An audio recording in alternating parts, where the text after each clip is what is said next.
Richie James. Oh, yeah. So, I mean, they did I steal one of yours? I'm sorry. No, I got 8. I got more than enough. Okay. So, I want to make sure I say his name right. Simba Webster? It's Simba. Simba Webster. It's Simba. Yeah. Simba Webster. Cool. Like Lion King. Perfect. Yes. You drafted Ambry Thomas, who does kick returns. You bring in a return specialist.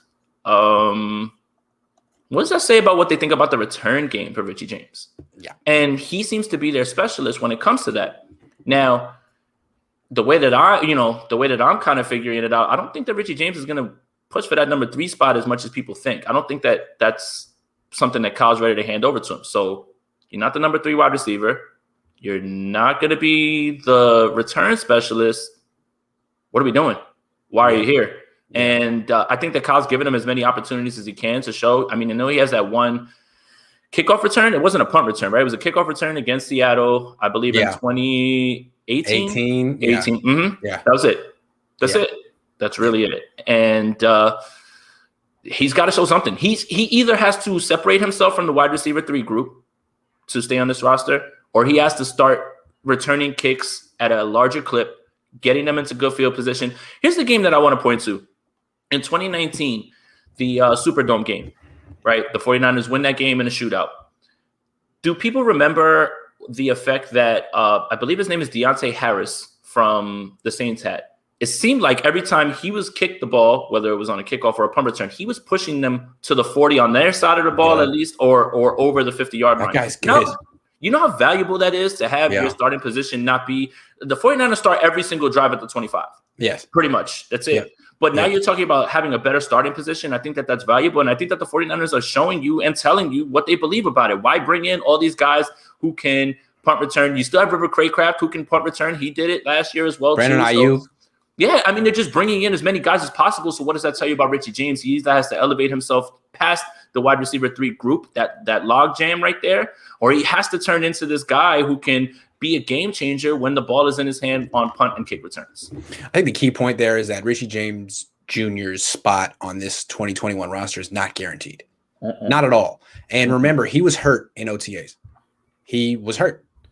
So if he gets a pulled hamstring, I mean, he should make the team. He's a better player than Simba Webster. Nothing against Simba Webster. Webster hasn't returned to really any. I mean, he's been returning punts and kicks, but he doesn't have any long ones. So Richie James, I still think is better than Simba Webster. But I think what the Niners are saying is, look, Richie, if you mess around, if you miss time, don't think that we're just going to put you on the team. You need to get your ass on the field and practice and compete and earn your spot on this team, because if you miss training camp, like you missed OTAs, and Simba Webster looks good, see it. Nothing wrong with a low competition. Nothing wrong with kicking the tires on as many people as possible. Travis Benjamin's still there. No doubt. And that's another person, so too. Now you got 3 guys kind of doing the same thing. So, Richie, if you haven't gotten the picture yet, your spot is not. They're kicking the tires on everybody, and he needs to separate himself and do something this because I see it, right? You know, we all point to the 200-yard game against the Packers. A lot of that happened in garbage time and things like that, and that's fine, but he has to show something. You have to be valuable in some way. Like, they have to be able to bring you in as some sort of weapon, because he is good with the ball in his hands. It's just not necessarily on punt and kick returns. Yeah. I do think that he would be really good on a more vertical passing team, like Tampa or Kansas Bucs, City. I was going to say, the Bucs, either one. I mean, he'd be pretty good. The Raiders. Yeah. So, all right. Brandon says, think we might be overvaluing this number 3 receiver group. Don't we assume Debo and Ayuk will miss 2+ games? So depth is important in wide receiver.